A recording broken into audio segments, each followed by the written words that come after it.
ആ ഓ ഞാൻ 3 ഓങ്കാരം ചൊല്ലാട്ടോ.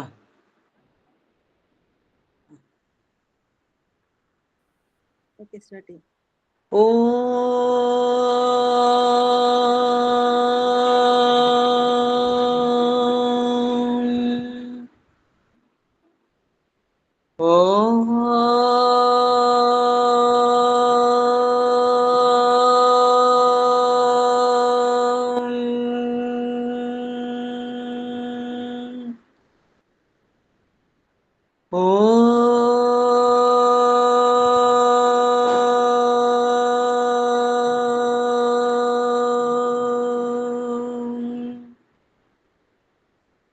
ഓം സായീശ്വരായ വിദ്മഹേ സത്യദേവായ ധീമഹി തന്നഃ സർവഃ പ്രചോദയാത്.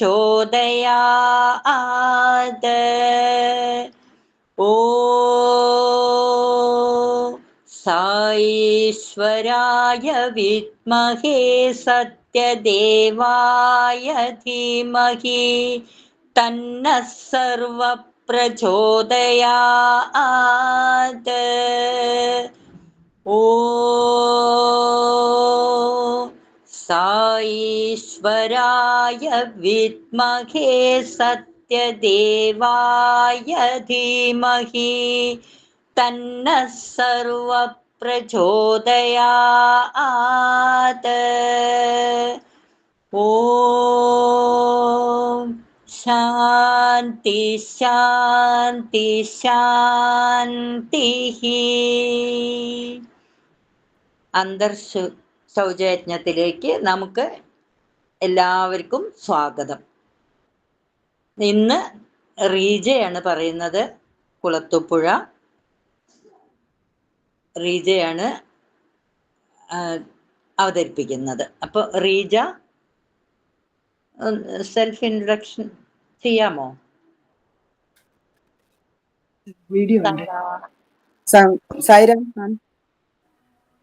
ഞാൻ റീജയാണ്. റീജ വീഡിയോ ഓൺ ചെയ്തോളൂ. വീഡിയോ ഓൺ ചെയ്യണം. സൈറ മുകളിലോട്ട് കയറി, കുറച്ച് മുകളിലോട്ട് കയറിയിരിക്കും. പറഞ്ഞോളൂ.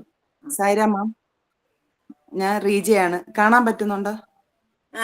കുറച്ചുകൂടെ മുകളിലോട്ട് ഇരിക്കും. ശരി മാം, ഞാൻ റീജയാണേ.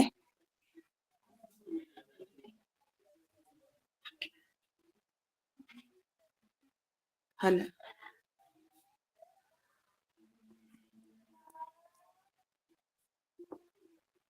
ഹലോ, കുറച്ച് മുകളിലേക്ക് പിടിക്കണം കേട്ടാ. ഇനി താഴ്ന്നു പോവുകയാണ് അങ്ങനെ. ശരി ശരി, ഓക്കെ. വായിച്ചോളൂ. മാം, ഞാൻ റീജ, എൻ്റെ പേര് റീജ രവി, കൊളുത്തൂപ്പുഴ, കൊല്ലം കൊളുത്തൂപ്പുഴയിൽ നിന്നാണ് വിളിക്കുന്നത്. അപ്പം ഇവിടെ മലയോര പ്രദേശമായതുകൊണ്ട് നമുക്ക് റേഞ്ച് കുറവായതുകൊണ്ടാണ് എല്ലാ ദിവസവും കയറാൻ പറ്റാത്തത്. പിന്നെ ഈ ഗ്രൂപ്പിലെ ശാന്തമ്മ എൻ്റെ മാമിയാണ്. അപ്പം ഞാൻ ഈ അവതാരവാണി ഇന്നത്തത് വായിക്കാൻ പോവുകയാണ്. അപ്പം ഞാനിന്ന് ഏത് വായിക്കണം എന്നതിനെ കുറിച്ച് വലിയ കൺഫ്യൂഷൻ അടിച്ചിരുന്നിട്ട് സനാനസാരഥികളെല്ലാം എടുത്തിട്ട് എനിക്ക് കിട്ടിയതെന്ന് പറയുന്നത്, ഞാൻ ഒരു സനാനസാരഥി അടുക്കിയിരിക്കുന്നതിൽ നിന്നും ഒരെണ്ണം എടുത്തിട്ട് അത് ആദ്യമേ തുറന്നു നോക്കിയപ്പം അത് കിട്ടിയത് എനിക്കുള്ള പിറന്നാൾ സമ്മാനം എന്ന ഭാഗമാണ് അവതാരവാണിയിലുള്ളത്. അപ്പം ഞാൻ അത് തന്നെ വായിക്കാം. അത് കുറെ പഴയതാണ്. 2022 സനാനസാരഥിയാണ്. അത് കുറച്ച് ഭാഗമേ ഉള്ളൂ. അപ്പം ഞാനത് വായിക്കാം. ഞാൻ ആദ്യമായിട്ടൊരു ഗൂഗിൾ മീറ്റിൽ കയറുന്നതാണ്. അതിൻ്റെതായിട്ടുള്ള പോരായ്മകൾ ക്ഷമിക്കുക. പ്രേമസ്വരൂപരെ, സ്വാമിയുടെ ജന്മദിനത്തിൽ എന്ത് സമ്മാനമാണ് കൊടുക്കേണ്ടതെന്ന് നിങ്ങൾ ചിന്തിക്കുകയായിരിക്കും. നിങ്ങളുടെ സഹോദരങ്ങളെ സേവിക്കുകയും അവരുടെ ദുഃഖങ്ങൾ പങ്കുവയ്ക്കുകയും അവരോട് പ്രേമപൂർവ്വം പെരുമാറുകയും ചെയ്യുക എന്നുള്ളതാണ് സ്വാമിക്ക് നിങ്ങൾ നൽകുന്ന അമൂല്യമായ ഉപഹാരം. ഞാൻ ആഗ്രഹിക്കുന്നതും അത് മാത്രമാണ്. ഈശ്വരന് നൽകുന്ന സമ്മാനം പരിശുദ്ധവും ഉറച്ചതും നിസ്വാർത്ഥവുമായ പ്രേമം അയക്കണം. വിശക്കുന്നവരുടെ ചെവിയിലേക്ക് വേദാന്തം ഓതിയാൽ അതവർക്ക് ദഹിക്കുകയില്ല. ആദ്യം വിശപ്പ് മാറ്റുക. അവർക്ക് ഈശ്വരനെ ആഹാരത്തിന്റെ രൂപത്തിൽ കൊടുക്കുക. വസ്ത്രത്തിന്റെ രൂപത്തിൽ ഈശ്വരനെ നൽകുക. ദുഃഖിതർക്ക് ഈശ്വരന്റെ രൂപത്തിൽ സമാധാനത്തെ കൊടുക്കുക. രോഗം ബാധിച്ചവർക്ക് മരുന്നിന്റെ രൂപത്തിൽ ഈശ്വരനെ നൽകുക. അവരുടെ ഭയവും വേദനയും ദുഃഖവും അകറ്റാൻ പര്യാപ്തമായ ഏത് രൂപത്തിലും നിങ്ങൾ അവർക്ക് ഈശ്വരനെ നൽകുക. ഇങ്ങനെ ചെയ്താൽ മാത്രമേ അവരുടെ ഹൃദയങ്ങളിലേക്ക് ആത്മീയത കയറുകയുള്ളൂ. മറ്റൊരു വിധത്തിലാണ് ചെയ്യുന്നതെങ്കിൽ ആത്മീയതയ്ക്ക് പകരം നിരീശ്വരവാദത്തിലേക്കായിരിക്കും അവർ ചെന്നു ചേരുന്നത്. നിങ്ങളുടെ എല്ലാ കഴിവുകളും വൈദഗ്ധ്യങ്ങളും സർവേശ്വരന്റെ മുമ്പിൽ സമർപ്പിക്കാൻ തയ്യാറാവുക. നിങ്ങൾ ജപം, തപം, യാഗം ഇവയിൽ ഏർപ്പെട്ടിരിക്കുമ്പോൾ നിങ്ങളെ അനുഗ്രഹിക്കുന്നത് ഈശ്വരന്റെ പ്രേമമാണ്. അതല്ലാതെ നിങ്ങൾക്ക് മറ്റെന്ത് സമ്മാനമാണ് വേണ്ടത്? സായി എന്ത് ചെയ്താലും, എന്ത് ചിന്തിച്ചാലും, എന്ത് പറഞ്ഞാലും, എന്തു നിരീക്ഷിച്ചാലും എല്ലാം നിങ്ങൾക്ക് വേണ്ടിയാണ്, അല്ലാതെ സ്വാമിക്ക് വേണ്ടിയല്ല. എന്റെ ഒരേ ഒരു ആഗ്രഹം നിങ്ങളുടെ ആനന്ദമാണ്. നിങ്ങളുടെ ആനന്ദമാണ് എന്റെയും ആനന്ദം. നിങ്ങളുടേതിൽ നിന്ന് വിഭിന്നമായി എനിക്ക് ആനന്ദമില്ല. ഭാരതീയ ജീവിത രീതിയുടെ പുനരുദ്ധാരണം മൂലം ആനന്ദം പുനഃസ്ഥാപിക്കാൻ ഞാൻ തീരുമാനിച്ചിട്ടുണ്ട്. യാതൊരു തടസ്സവും കൂടാതെ ഈ ജോലി ഞാൻ ചെയ്യും. ഭാരതീയ ധർമ്മം തീർച്ചയായും മറ്റുള്ള രാജ്യങ്ങളെയും പഠിപ്പിക്കേണ്ടതാണ്. നിരാശയ്ക്ക് കീഴടങ്ങുകയോ സ്വയം കുറ്റപ്പെടുത്തുകയോ ചെയ്യേണ്ട ആവശ്യമില്ല. വിജയത്തിന്റെ ദിനങ്ങൾ വരുന്നു. അതിന്റെ കാഹളധ്വനി കേൾക്കാൻ കഴിയുന്നു. ദിവ്യാത്മ സ്വരൂപരെ, നിങ്ങൾക്കിത് കാണാൻ കഴിഞ്ഞെന്ന് വരില്ല, പക്ഷേ എനിക്ക് വ്യക്തമായി കാണാം. ദിവസങ്ങൾ കഴിയുമ്പോൾ സ്വാമിയുടെ ഈ സത്യം മനസ്സിലാക്കാത്തവർ പോലും ഇതിൽ നിന്നുള്ള അനുഭവം മനസ്സിലാക്കി എന്റെ അടുത്ത് വരും. അധികം താമസിയാതെ ഈ ആശയം ലോകത്തെങ്ങും വ്യാപിക്കും. അത് ആരംഭിച്ചു കഴിഞ്ഞാൽ പിന്നെ ഈ ലോകം മുഴുവൻ പ്രശാന്തി നിലയമായി മാറും. അതുകൊണ്ട് നിങ്ങൾ ഇന്ന് തന്നെ സൽക്കർമ്മത്തിൽ മുഴുകുക. നിങ്ങൾക്കിപ്പോൾ കിട്ടിയിരിക്കുന്ന ഈ അവസരം ഭാവിയിൽ കിട്ടിയില്ലെന്ന് വരും. എന്റെ ഇത്രയും സമീപത്ത് വരാനുള്ള അവസരം ഭാവിയിൽ നിങ്ങൾക്ക് ഉണ്ടാവുകയില്ല. ലക്ഷക്കണക്കിന് ആളുകൾ ഇവിടെ വന്ന് നിറയും. അതുകൊണ്ട് സേവാ പ്രവർത്തനങ്ങളിലൂടെ സ്വാമിയുടെ പ്രേമം സമ്പാദിക്കുവാൻ ശ്രമിക്കുക. ഞാൻ നിങ്ങൾക്ക് നൽകുന്ന സന്ദേശമാണിത്. നിങ്ങളുടെ ആഗ്രഹങ്ങളെല്ലാം സ്വാമി സാധിച്ചു തരുന്നുണ്ട്. അതുകൊണ്ട് എന്റെ ഈ ഒരു ആഗ്രഹം നിങ്ങൾ സാധിച്ചു തരണം. നിങ്ങൾക്ക് ദീർഘായുസ്സും ആരോഗ്യവും സമാധാനവും ഐശ്വര്യവും ഞാൻ ആശംസിക്കുന്നു. നിങ്ങളുടെ ശാരീരികവും മാനസികവും ബുദ്ധിപരവും ആത്മീയവുമായ എല്ലാ കഴിവുകളും മനുഷ്യവർഗത്തെ മുഴുവൻ സേവിക്കുവാൻ വിനിയോഗിക്കുക. ബാബ. മാം, ഇത്രേ ഇതിനകത്തുള്ളൂ ഈ ഭാഗത്ത്. സായിരാം. സൈന. സായിരാം. ഇനി ഇനി അനുഭവം പറഞ്ഞൂടെ? പറയാം. തുടങ്ങട്ടെ മാം? പറഞ്ഞോളൂ മാം. നമ്മള് സ്വാമി ഒരുപാട് അനുഭവങ്ങൾ എനിക്ക് പറയാനുണ്ട്. പക്ഷേ ആദ്യമായിട്ട് എനിക്കുണ്ടായ ഒരു അനുഭവം തന്നെ ഞാനിവിടെ പറയാം. കാരണം എന്ന് വെച്ചാൽ ഞാൻ നേരത്തെ പറഞ്ഞു എൻ്റെ മാമിയാണ് ശാന്തമ്മ എന്നുള്ളത്. അപ്പൊ മാമിയിലൂടെയാണ് ഞങ്ങൾ എല്ലാവരും സ്വാമിയെ അറിയുന്നതും പിന്നെ പ്രശാന്തി നിലയത്തെ കുറിച്ച് അറിയുന്നതും എല്ലാ കാര്യങ്ങളും അറിയുന്നത് മാമി മുഖേനയാണ്. അപ്പം മാമിയാണ് ഞങ്ങളെ ഭജനയ്ക്ക് കൊണ്ടുപോകുന്നതും പിന്നെ തിരിച്ചു കൊണ്ടുവന്ന് വീട്ടിലാക്കുന്നതും എല്ലാം മാമിയിലൂടെ ആയിരുന്നു ഞങ്ങൾ എല്ലായിടും പോകുന്നതും എല്ലാം വരുന്നതും എല്ലാം. അപ്പൊ നമുക്ക് പുട്ടപർത്തിയിൽ പോകണം എന്നൊരാഗ്രഹം എനിക്ക് ഉണ്ടായിരുന്നു. സൂപ്പർ സ്പെഷ്യാലിറ്റി ആശുപത്രി തുടങ്ങിയപ്പം അതൊന്ന് കാണണം എന്നുള്ളൊരാഗ്രഹം എനിക്ക് ഉണ്ടായിരുന്നു. അപ്പം അതിന് മാമിയായിട്ട് തന്നെ ഞാനും മാമിയും കൂടെ പോവാന്നും പറഞ്ഞു ടിക്കറ്റ് ബുക്ക് ചെയ്തു. അപ്പൊ ഞാൻ അവിടെ PGക്ക് പഠിക്കുന്ന സമയമായിരുന്നു കൊല്ലത്ത്. അപ്പം പോവാന്നും പറഞ്ഞുകൊണ്ട് ബുക്ക് ചെയ്തപ്പോ മാമിക്ക് എന്തോ അസൗകര്യം മൂലം മാമിക്ക് വരാൻ പറ്റത്തില്ല. അപ്പൊ മാമിയുടെ അനിയത്തി ഐഷ മാമിയുടെ മോള് നിഷയായിട്ട് എന്നെ വിടാന്ന് പറഞ്ഞു. മാമിക്ക് പകരം നിഷയാണ് വരുന്നത്. അപ്പം കോട്ടാത്തല ടീച്ചർ, കോട്ടാരക്കരയിൽ നിന്ന് സുരേന്ദ്ര സാറ്, അങ്ങനെ ഒരു ഒത്തിരി പേരുടെ കൂടെയാണ് നമ്മൾ ആദ്യമായിട്ട് പുട്ടപർത്തി പോകുന്നത്. അപ്പൊ എല്ലാരും ഒരു പൂ ചോദിക്കുമ്പം ഒരു പഴഞ്ചൊല്ലുണ്ട്, ഒരു പൂന്തോട്ടം തന്നെ കിട്ടിയതുപോലെ എന്ന് പറയുന്നത് പോലെ എനിക്ക് ആദ്യത്തെ എൻ്റെ ഡ്യൂട്ടി കിട്ടുന്നത്. അപ്പം അവിടെ നമ്മൾ പുട്ടപർത്തിയിൽ ചെല്ലുന്നു. പിറ്റേന്ന് രാവിലെ അപ്പൊ എല്ലാ ഹാളുകളും എല്ലാം നിറഞ്ഞു കഴിഞ്ഞിരുന്നു. അപ്പം പിന്നെ ഒരു ഹാള് വൃത്തിയാക്കി നമുക്ക് തരികയാണ്. അത് പകുതി ഭാഗം ആൺ ജെൻസിനും പകുതി ഭാഗം ലേഡീസിനുമായിട്ട് എന്ന് വെച്ചാൽ അത്രയ്ക്ക് ആളായിരുന്നു, എല്ലാം നിറഞ്ഞു കഴിഞ്ഞിരുന്നു. അങ്ങനെ ഒരു ഹാളിൽ തന്നെ ആയിരുന്നു നമ്മൾ പകുതി വീതം ഷെയർ ചെയ്ത് താമസിക്കുമായിരുന്നു. അപ്പോഴ് പിറ്റേന്ന് രാവിലെ എല്ലാവരെയും ഡ്യൂട്ടിക്ക് വിളിച്ചു. അപ്പം എല്ലാവർക്കും ഡ്യൂട്ടി കൊടുത്തു, ഓരോരുത്തരെയും വിളിക്കുന്നു. സൂപ്പർ സ്പെഷ്യാലിറ്റിയിലേക്കായാലും എല്ലാ സ്ഥലങ്ങളിലേക്കും ഡ്യൂട്ടിക്ക് ആളിനെ വിളിച്ചു. ലാസ്റ്റ് എല്ലാവരുടെയും ഡ്യൂട്ടി കഴിഞ്ഞപ്പം എന്നെ മാത്രം വിളിച്ചിട്ടില്ല ഡ്യൂട്ടിക്ക്. അപ്പൊ ഡ്യൂട്ടിക്ക് വിളിക്കുന്ന ചോദിച്ചു, എന്താ ഡ്യൂട്ടി കിട്ടിയില്ലേന്ന് ചോദിച്ചു. ഞാൻ പറഞ്ഞു ഇല്ല, എന്റെ പേര് വിളിച്ചിട്ടില്ല. അപ്പം ലിസ്റ്റ് എല്ലാം നോക്കിയിട്ട് എൻ്റെ കൂടെ പറയുന്നു, പിന്നെ രക്തം കണ്ട തല കറങ്ങോ റീജയ്ക്കെന്ന് ചോദിച്ചു. ഞാൻ പറഞ്ഞു ഇല്ല എന്ന് പറഞ്ഞു. അപ്പം നോക്കിയപ്പം സൂപ്പർ സ്പെഷ്യാലിറ്റിയിൽ കാർഡിയോളജി വിഭാഗത്തിൽ തിരുവനന്തപുരത്ത് നിന്ന് വരുന്ന ശാരദ എന്ന് പറയുന്ന ഒരു കുട്ടി മാത്രമേ ഉള്ളൂ. എന്റെ സെയിം ഏജ് ആണ്. ഞങ്ങൾ 4 പേര്, കൊല്ലത്തു നിന്നുള്ള സന്തോഷ്, ഒരു ഇന്ദുലാല്, ശാരദ, അവർ 3 പേർക്കാണ് അവിടെ സൂപ്പർ സ്പെഷ്യാലിറ്റി കാർഡിയോളജിയിലാണ് കിട്ടിയേക്കുന്നത്. അവിടെ ഒരാളും കൂടെ വേണം. അപ്പം എനിക്കാണ് ആ നിയോഗം വന്നത്, കാർഡിയോളജിയിലാണ് കിട്ടിയത്. അപ്പം അവിടെ സന്തോഷം കൊണ്ട് എനിക്ക് കാണണമെന്ന് മാത്രമേ ഞാൻ വിചാരിച്ചോളായിരുന്നു. പക്ഷെ എനിക്ക് ഡ്യൂട്ടി ആദ്യം കിട്ടിയത് പോലും സൂപ്പർ സ്പെഷ്യാലിറ്റി കാർഡിയോളജിയിലാണ്. അപ്പം ഒരു ആശുപത്രിയുടെ പ്രധാന ഭാഗമല്ലേ ഹൃദയം എന്ന് പറയുന്നത് തന്നെ. അപ്പൊ അവിടെ തന്നെ എനിക്ക് ആദ്യം കിട്ടിയതിൽ വളരെ സന്തോഷം തോന്നി. സങ്കടവും സന്തോഷവും എല്ലാം കൂടെ ഒന്നിച്ചു വരുന്ന ഒരു അവസ്ഥയായിരുന്നു. ഏതായാലും ഡ്യൂട്ടിക്ക് പോയി രാവിലെ ബസ്സിൽ കൊണ്ടുപോകും, വൈകുന്ന സന്ധ്യയ്ക്ക് നമ്മളെ തിരിച്ചു കൊണ്ടാകും. അങ്ങനെയാണ് ആദ്യത്തെ ദിവസം ഡ്യൂട്ടിക്ക് കയറി. അപ്പൊ നമുക്ക് അവിടെ ഡോക്ടർമാരിടുന്നത് പോലെ തന്നെ ഡ്രസ്സുകളും എല്ലാം ഉണ്ടായിരുന്നു. അപ്പൊ അതൊക്കെ ഇട്ടു കയറിയപ്പം എനിക്കന്ന് ഞാൻ അതിനു മുമ്പ് ഒരു കാര്യം പറഞ്ഞോട്ടെ. ഞാൻ എൻ്റെ പുട്ടപർത്തിക്ക് പോകുന്നതിന് മുമ്പ് എൻ്റെ കഴുത്തേ കിടന്ന സ്വർണ്ണമാല അങ്ങ് പൊട്ടിപ്പോയായിരുന്നു. അപ്പം ഞാൻ അമ്മയുടെ പറഞ്ഞു, അമ്മയുടെ കഴുത്തേ കിടക്കുന്ന മാല ഞാൻ ഇട്ടുകൊണ്ട് പോകട്ടെ എന്ന് വെച്ചാൽ അമ്മ പറഞ്ഞു സ്വർണ്ണം ഒക്കെ ഇട്ട് അത്രയും ദൂരം വരെ പോകണ്ട, ആദ്യമായിട്ടല്ലേ അത്രയും ദൂരെ പോകുന്നതെന്ന് പറഞ്ഞു. അപ്പം ഒരു മുത്തുമാല വാങ്ങിച്ചിട്ട് മോള് പോയാൽ മതി എന്ന് പറഞ്ഞപ്പം ശരിയെന്ന് വിചാരിച്ചു ഞാൻ മുത്തുമാലയൊക്കെ വാങ്ങിച്ചു വെച്ചു. എൻ്റെ തൊട്ടപ്പുറത്തൊരു അമ്മയുടെ ഒരു ബന്ധു താമസമുണ്ട്. ആ മാമി എൻ്റെ കൂടെ ചോദിച്ചു, പിന്നെ മോളെ ഈ പുട്ടപർത്തിയിൽ പോകുമ്പം വഞ്ചിയൊക്കെ ഉണ്ടോ അവിടെ, പൈസ ഒക്കെ വേണം. അപ്പം മാമി പറഞ്ഞു എനിക്ക് അറിയത്തില്ല. അപ്പം മാമി പറഞ്ഞ് ഞാൻ കുറച്ച് ചില്ലറ മാറ്റി വെച്ചേക്കുന്നത്, അവർ കുറച്ച് ഭയങ്കര ബുദ്ധിമുട്ടുള്ള ആൾക്കാരുമായിരുന്നു. അപ്പൊ അത് മോക്കളെ തന്നു വിടട്ടെ, അവിടെ ഇടാൻ പറ്റുമെങ്കിൽ ഇടെന്ന് പറഞ്ഞു.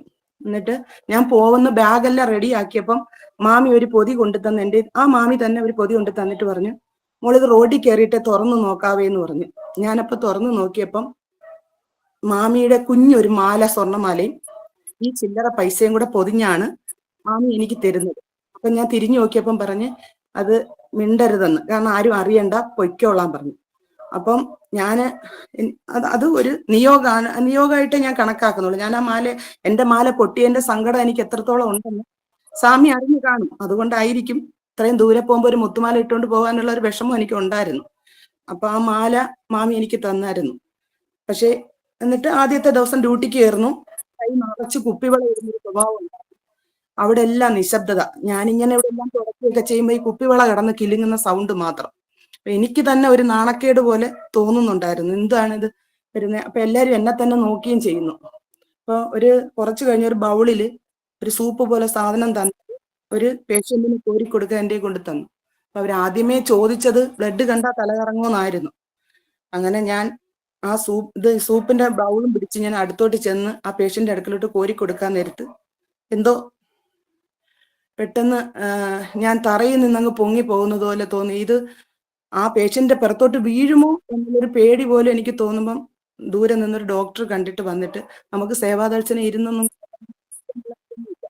പെട്ടെന്ന് ഒരു ചെയർ കൊണ്ടുവന്ന് എൻ്റെ അടുക്ക് ഇട്ടിട്ട് ഇംഗ്ലീഷിൽ എൻ്റെ കൂടെ ചോദിച്ചു, ബ്രേക്ക്ഫാസ്റ്റ് കഴിച്ചില്ലേ, പേരെന്തോന്ന് വെച്ചാൽ റീജ, ബ്രേക്ക്ഫാസ്റ്റ് കഴിച്ചില്ലേ എന്ന് വെച്ച് കഴിച്ചു എന്ന് പറഞ്ഞു. 5 മിനിറ്റ് റെസ്റ്റ് എടുത്തിട്ട് ഈ സൂപ്പ് റീജ തന്നെ ആ പേഷ്യന്റിന് കോരി കൊടുത്താൽ മതിയെന്ന് ഡോക്ടർ പറഞ്ഞു. ആ ബൗളോടുകൂടി ഞാൻ ആ കസേര ഇരുന്നു. 1 മിനിറ്റ് ഇരുന്നപ്പോഴത്തേക്ക് അങ്ങ് മാറി. പിന്നെ ഞാൻ തന്നെ അത് കോരി കൊടുത്തു. അപ്പോ അങ്ങനെ ദിവസങ്ങള് ഇങ്ങനെ പൊയ്ക്കൊണ്ടിരിക്കുമ്പോ കാണാം, അപ്പം ഈ ICUവിൽ നിന്ന് ഇറക്കുന്നവരും ഉണ്ട്, കഴിഞ്ഞിട്ട് ഇപ്പുറത്തോട്ട് മാറ്റി കിടത്തുന്ന അത് ആ ഒരു ഇതുണ്ട്, MICU ഉണ്ട്. അപ്പം കുറച്ച് ദിവസം കഴിഞ്ഞപ്പോ ഈ ഓപ്പറേഷന്റെ ഈ ഇൻസ്ട്രുമെന്റ്സ് മൊത്തം നമ്മൾ തന്നെ അത് കഴുകി വൃത്തിയാക്കിയിട്ടാണ് സ്റ്റെറിലൈസേഷന് കൊണ്ടുപോകുന്നത്. അപ്പൊ ഒരു ദിവസം ഞാൻ ബേസനിലിട്ട് തരുകയാണ്. അതെല്ലാം കഴുകി വൃത്തിയാക്കിക്കൊണ്ട് നിന്നപ്പം എന്റെ കൂടെ ഉള്ള 2 സേവാദൾസ്, ശാരദയും വേറൊരു കുട്ടിയും കൂടെ കൊണ്ടുവന്ന് ഈ നമുക്കുള്ള തുണിയൊക്കെ ഇടുന്ന ട്രോളി കൊണ്ടുവന്ന് ഈ കഴുകിക്കൊണ്ടിരിക്കുന്ന ബാത്റൂമിന്റെ അവിടെ അടച്ചു വെച്ചു. ഞാൻ കയറ്റി അങ്ങ് വെച്ചു. അപ്പൊ ഞാൻ ചോദിച്ചു, ഞാൻ എങ്ങനെ ഇറങ്ങി വരും എന്ന് ചോദിച്ചു. അപ്പൊ പറഞ്ഞ്, ഇതല്ലേ സ്വാമി വരുന്നുണ്ട്, ഇത് ഒന്ന് ഒതുക്കി വെച്ചേ പറ്റത്തുള്ളൂ എന്ന് പറഞ്ഞു. അപ്പൊ എനിക്കങ്ങ് വിഷമം. സ്വാമി ഹോസ്പിറ്റലിൽ വരുന്ന എനിക്ക് കാണാൻ പറ്റത്തില്ല. അപ്പൊ അതുവരെ സ്വാമിയെ ഞാൻ കണ്ടിട്ടില്ല, കാണാൻ പോകുന്നല്ലേ ഉള്ളൂ, പാദനമസ്കാരത്തിനെ കാണാനും പറ്റത്തുള്ളൂ. അങ്ങനെ പറഞ്ഞപ്പോ കാണാൻ പറ്റും. ഞാൻ ഇത് പെട്ടെന്ന് കഴുകി എടുത്തിട്ട്, ഡ്യൂട്ടിയൊന്നും ഞാൻ മാറ്റിയില്ല, അതെല്ലാം കഴുകി എടുത്തുകൊണ്ട് പെട്ടെന്ന് തന്നെ ഈ ട്രോളി എങ്ങനെയെങ്കിലും ഒന്ന് നിരക്കി അങ്ങോട്ട് മാറ്റി വെച്ചിട്ട് എന്റെ ഇടുക്കി കൂടി ഞാൻ ഇറങ്ങി വന്ന് ഇപ്പുറത്ത് മുറിയിൽ കൊണ്ടുവന്ന്, നമ്മൾ ആ വർക്കൊക്കെ ചെയ്യുന്ന മുറിയുണ്ട്, അപ്പൊ അവിടെ കൊണ്ടുവന്ന് ഇത് വെച്ചതിന് ശേഷം പെട്ടെന്ന് ഇറങ്ങി.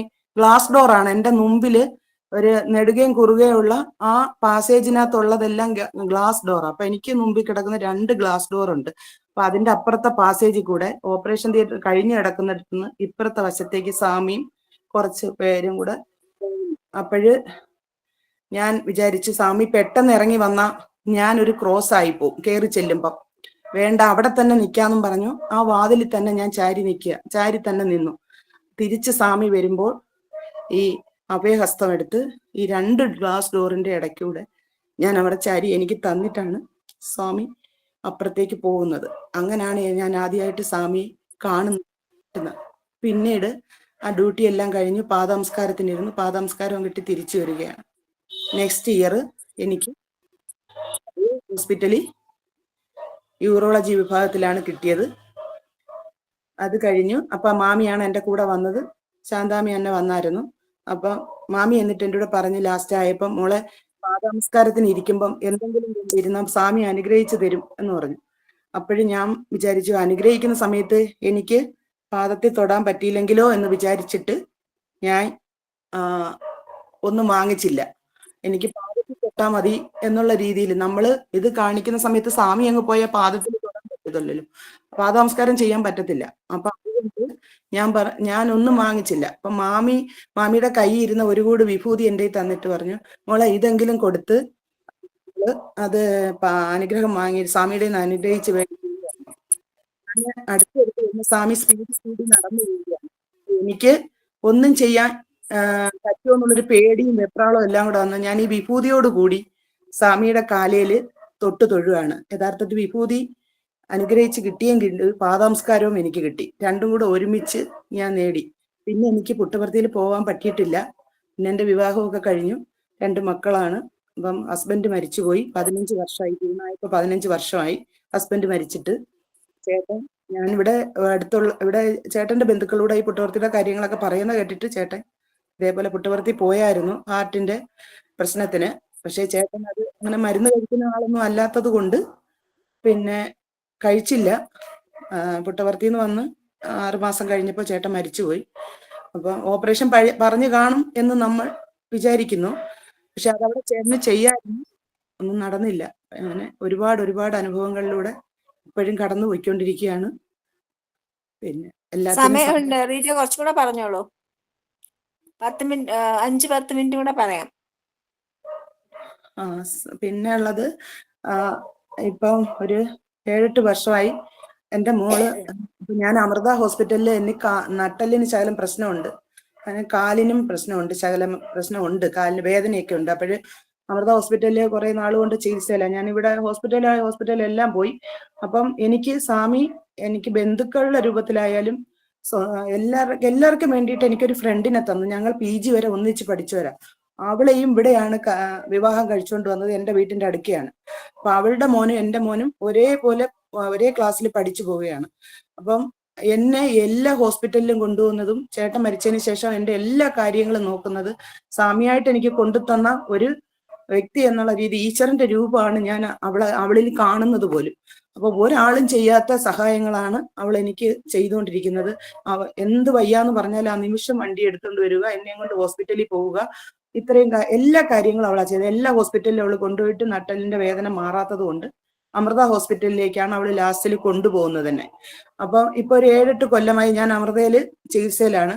അപ്പം പിന്നെ അവളും ഞാനും മോളും കൂടെ ഞാൻ അമൃതയിലേക്ക് പോയിട്ട് തിരിച്ചു വരും. മോളെ കണ്ണൊന്ന് ടെസ്റ്റ് ചെയ്ത്, അപ്പം മരുന്ന് ഒഴിച്ചിട്ടുണ്ടായിരുന്നു. അപ്പം വരുന്ന വഴിക്ക് ഒരു ഓട്ടോയിൽ കയറി ഇങ്ങോട്ട് വരുമ്പം പിന്നെ ആ ഓട്ടോക്കാരനോട് ഞങ്ങൾ ഇപ്പുറത്താക്കാമെന്ന് പറഞ്ഞു, ഇവിടുന്ന് അങ്ങ് കയറുന്നതാ എളുപ്പം എന്ന് പറഞ്ഞു. അങ്ങനെ കയറി. അപ്പോൾ എൻ്റെ കൂട്ടുകാരിയുടെ പേര് ഷെറി എന്നാണ്. അപ്പൊ അവള് മോളൂടെ പറഞ്ഞ് എന്നെയും കൂടെ ഒന്ന് പിടിച്ചു കയറ്റി മോളെ എന്ന് പറഞ്ഞു. അപ്പൊ ഇവള് പിടിച്ചു കയറ്റുന്ന കണ്ടുകൊണ്ട് ഞാൻ നോക്കിയപ്പോ എങ്ങും അല്ല. അപ്പൊ ആലുവയിൽ നിന്നൊക്കെ വരുന്ന വണ്ടി അവിടെ ട്രാഫിക്കിൽ കിടക്കുവാണ്. ഇപ്പുറത്തുനിന്ന് വണ്ടികളൊന്നും വരുന്നില്ല. അപ്പൊ ഇടപ്പള്ളിയിൽ നിന്ന് വണ്ടിയൊന്നും വരുന്നതുമില്ല. അപ്പൊ നമുക്ക് ക്രോസ് ചെയ്യാന്നും പറഞ്ഞുകൊണ്ട് ഞാനിങ്ങനെ മുമ്പേ ക്രോസ് ചെയ്യുന്ന, എൻ്റെ പുറയിൽ മോളും അതിന്റെ പുറയിൽ ഷെറിയുമാണ്. അപ്പൊ ഷെറി ക്രിസ്ത്യൻസ് ആണ്. അപ്പൊ അവള് വരുന്ന വഴിക്ക് എന്തോ ഒരു സൗണ്ട് കേട്ട് ഞാൻ തിരിഞ്ഞു നോക്കുമ്പോൾ എൻ്റെ പുറകിലൊരു സ്കൂട്ടി 2 ആമ്പിള്ളാരും കൂടെ മറിഞ്ഞു വീണ് കിടക്കുന്നു. അപ്പോഴും ഞാൻ നോക്കുമ്പോൾ സിനിമയിൽ കാണുന്നത് പോലെ എൻ്റെ മോള് ഇങ്ങനെ പറന്നു പോവുകയാണ്. കയ്യിലൊരു ബാഗും ബസ്സിലൊക്കെ ഇരുന്ന് കഴിക്കാനുള്ള സാധനങ്ങൾ വാങ്ങിച്ചു വെച്ചിരുന്നതും കൂടെ ഒരു കയ്യിലും മറ്റേ കയ്യിൽ ബാഗുമായിട്ട് നമ്മളെ കുരിശിൽ യേശുക്രിസ്തു കിടക്കുന്ന പോലെ 2 കൈ നീട്ടിപ്പിടിച്ച് പോവുകയാണ്. അപ്പം പിന്നെ അപ്പൊ അവളെയാണ് ആ വണ്ടി ഇടിച്ചത്. അങ്ങനെ അപ്പൊ ഞാൻ ഇത് വൃന്ദയല്ലേ എന്നും പറഞ്ഞുകൊണ്ട് ഓടി അവളുടെ അടുക്ക ചെന്ന്. അപ്പൊ കുഞ്ഞ് ആന്ന് പോലും ഒന്നും ആക്കിയില്ല വീണിട്ട്. അപ്പൊ കണ്ണങ്ങടച്ച് കിടക്കുവാണ്. ഞാൻ ഓടി ചെന്നിട്ട് മോളെ എന്ന് വിളിച്ചണക്കെ അനങ്ങുന്നില്ല.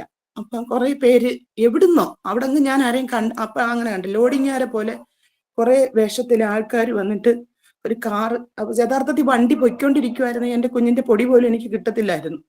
അപ്പം ഇവര് വന്ന് ഒരു കാറ് വന്നതിനകത്ത് കയറ്റുന്നു. എന്നെയും പിടിച്ച് കയറ്റി എൻ്റെ പേഴ്സൊക്കെ എടുത്ത് കാറിന്റെ പുറകിലോട്ട് ഇട്ട് മോളെ എടുത്ത് എൻ്റെ മടിയിലോട്ട് കിടത്തി തന്നു. അപ്പോഴ് കണ്ണൊന്നും തുറന്നിട്ടില്ല മോള്. അപ്പം അവിടെ ഇരുന്ന് ആരൊക്കെ പറയുന്നതായിട്ട് കുഞ്ഞ് തീർന്നു എന്ന് പറഞ്ഞായിരുന്നു. അപ്പൊ ഞാനിങ്ങനെ കയറിയപ്പോഴാണ് ഞാൻ കരയുന്നൊന്നുമില്ല, എനിക്ക് ബോധം വന്നത് അപ്പോഴാണ്. ഞാൻ പറഞ്ഞു എൻ്റെ കൂടെ ഒരാളും കൂടെ ഉണ്ട്. അപ്പൊ അവളെ ഇനി വണ്ടി ഇടിച്ചോ എന്നുള്ളത് കൊണ്ടാണ് ഞാൻ പറഞ്ഞത്. അപ്പൊ അവര് ചോദിച്ചു ആരാന്ന് വെച്ചപ്പോ ഞാൻ തിരിഞ്ഞു നോക്കിയപ്പോൾ അവള് ബസ് സ്റ്റാൻഡിൽ ഇരുന്ന് കരയുവാണ്, എൻ്റെ ഫ്രണ്ട് ഷെറി. അങ്ങനെ അവളെയും വിളിച്ചവര് കാറിന്റെ ഫ്രണ്ടിൽ ഇരുത്തി അമൃതയിലേക്ക് എന്നെ വിട്ടപ്പം പിന്നെ ഷെറി പറഞ്ഞു, ഞാൻ ഷെറിയുടെ പറഞ്ഞു, ഷെറി നിന്റെ കയ്യിലെ കുപ്പിന്ന് വെള്ളം ഇത്തിരി എടുത്ത് വൃന്ദയുടെ മുഖത്തോട്ടൊന്ന് കൊടയെന്ന് പറഞ്ഞു. അപ്പോഴും ദൈവത്തെ വിളിച്ചുകൊണ്ട് ഇങ്ങനെ ഇരിക്കുകയാണ് ഞാൻ.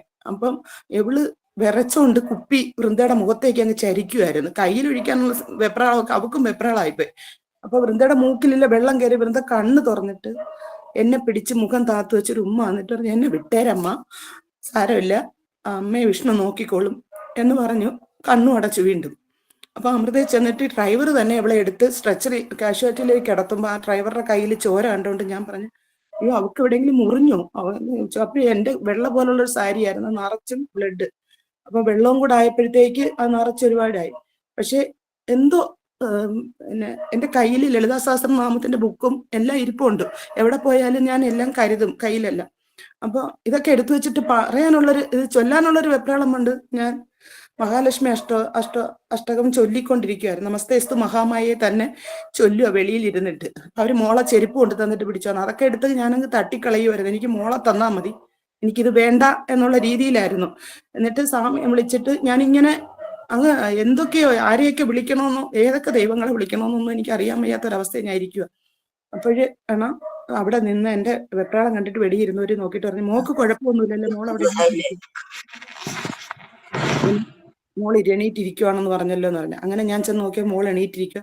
മോളെ ചോദിച്ചു എവിടെ ആക്സിഡന്റ് പറ്റിയെന്ന് പറഞ്ഞപ്പോ ഇവിടെ ഞാൻ അമൃതയിൽ വരുന്ന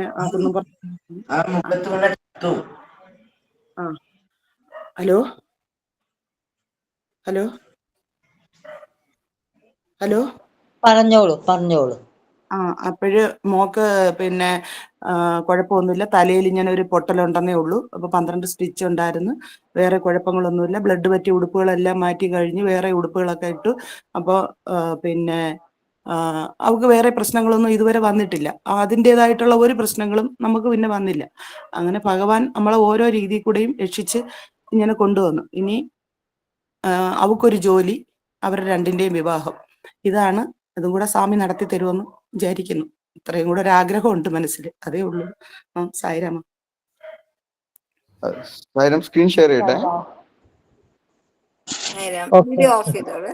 ഭഗവാന്റെ ഇപ്പൊ പ്രസന്റ് ചെയ്യാം. ഒരു minute.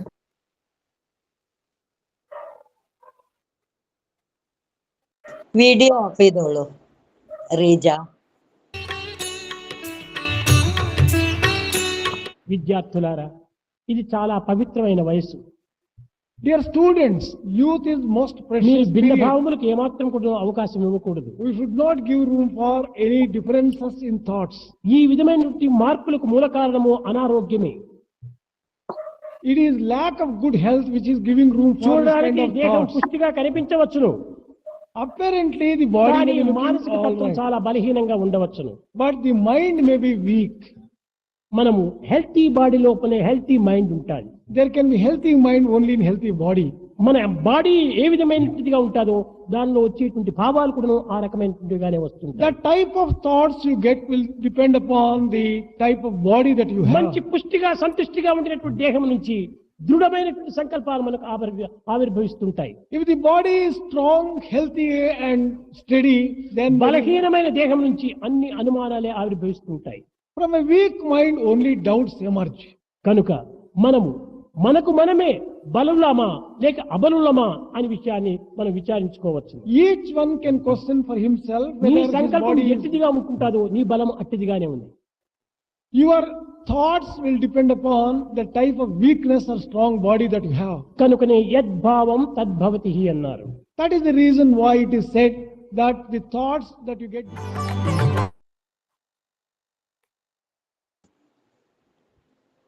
Rija. Sairam, Rija. Sai Ram. ഇനി ഭജന ആയാലോ അല്ലേ ചേച്ചി? ഭജന പാടും. ഭജന ചൊല്ലാം. ഓക്കെ അമ്മ.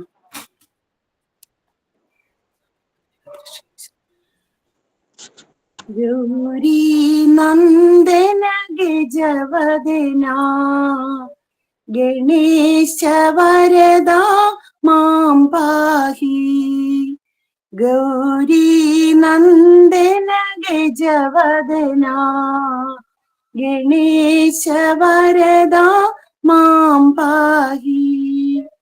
ഗജമുഖ ഗജമുഖ ഗണനാദാ ഗജമുഖ ഗജമുഖ ഗണനാദാ ഗണേശ വരദാ മാം പാഹി.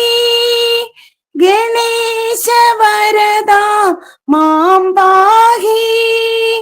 ഗജാനന ഗജാനന ഗജാനന ഗജാനന ഗണേശ വരദാ മാം പാഹി. ഗണേശ വരദാ മാം പാഹി. ഗൗരി നന്ദന ഗജവദനാ ഗണേശ വരദാ മാം പാഹി. ഗജമുഖ ഗജമുഖ ഗണനാദാ ഗജമുഖ ഗജമുഖ ഗണനാദാ ഗണേശ വരദാ മാം പാഹി. ഗജാനന ഗജാനന ഗണേശ വരദാ മാം പാഹി. ഗണേശ വരദാ മാം പാഹി. ഗൗരി നന്ദന ഗജവദനാ ഗണേശ വരദാ മാം പാഹി.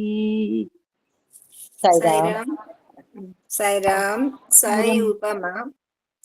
ഭക്തിക്ക് ജാതി വ്യത്യാസമില്ല. എല്ലാവരെയും രക്ഷിക്കുകയും ശക്തരാക്കുകയും ചെയ്യുന്നു. വേദങ്ങൾ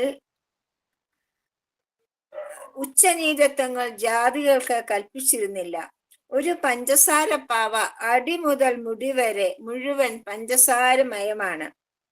പുരുഷ സൂക്തത്തിൽ 4 ജാതികൾ അഥവാ വർണ്ണങ്ങൾ ഈശ്വരന്റെ 4 അവയവങ്ങളിൽ നിന്നും ഉണ്ടായതാണ് എന്ന് പ്രഖ്യാപിക്കുന്നു. അതിന്റെ അർത്ഥം എല്ലാവരും ഒരുപോലെ ഉയർന്ന നിലയിലും ഒരുപോലെ പ്രാധാന്യമുള്ളവരും ആണ് എന്നാണ്. നിങ്ങളുടെ നേരെ വരുന്ന എല്ലാ വൈഷമ്യങ്ങളെയും പരീക്ഷണങ്ങളും നിർമ്മമത്തിലേക്കുള്ള വഴികളും ആയി കാണുക. വേനൽക്കാലത്തെ ചൂട് നിങ്ങളെ ഒരു എയർ കണ്ടീഷനിലേക്ക് നയിക്കുന്നു. അതുപോലെ ദുഃഖങ്ങൾ നിങ്ങളെ ഈശ്വരനിലേക്ക് നയിക്കുന്നു. ജയ സായിരാം. സായിരാം ചേച്ചി. ശാന്തി പറഞ്ഞോളൂ. പറഞ്ഞോളൂ. ഓ